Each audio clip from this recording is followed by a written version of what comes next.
नाशिकच्या तपोवनमधील झाडं तोडण्याला विरोध, मग बकरी ईदला बकरे कापायला विरोध का नाही? नितेश राणेंचा सवाल.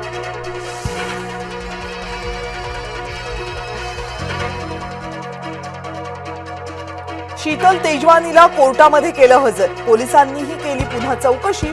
मुंडवा कथित जमीन गैरव्यवहार प्रकरणी शीतल तेजवानी मुख्य सूत्रधार.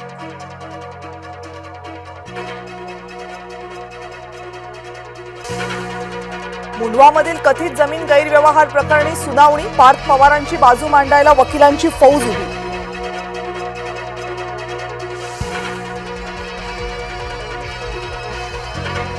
पार्थ आणि अमेडियाचा उल्लेख गुन्हा नोंदीमध्ये हवाच, सामाजिक कार्यकर्त्या अंजली दमानियांची मागणी.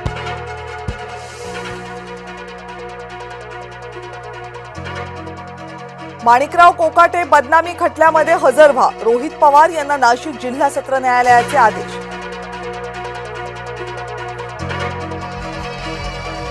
मतदान यंत्र ऑनलाईनही हॅक होतात, अनिल देशमुख यांचा दावा.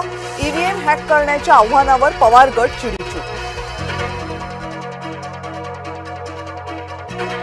नाशिकमध्ये जिवंत माणसांना केलं मृत घोषित, मतदार याद्यांमधून नावं वगळली. नावं वगळताना जिवंत माणसांची जोडली मृत्यू प्रमाणपत्र.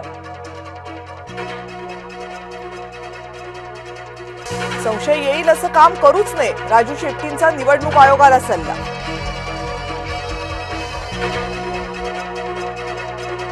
नवी मुंबईतल्या जमीन घोटाळ्या प्रकरणी यशवंत दिवलकर यांना क्लीन चिट, चौकशी समिती अहवालापूर्वीच पोलिसांचा निष्कर्ष.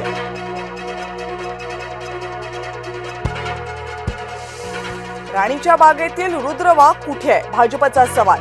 शक्ती वाघाच्या मृत्यूनंतर रुद्र वाघाबाबत शंका उपस्थित.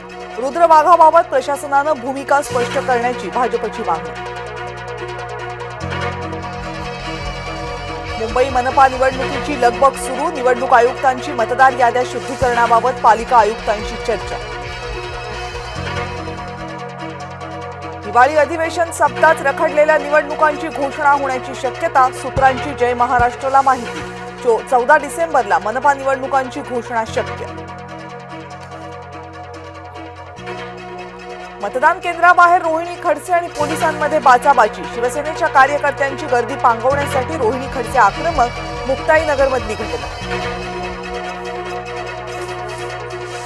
परळीतील शरद पवार गट आक्रमक, ईव्हीएम असलेल्या ठिकाणी सुरक्षा नसल्याचा दावा. परळी नगर परिषद कार्यालयाबाहेर कार्यकर्त्यांचा गोंधळ.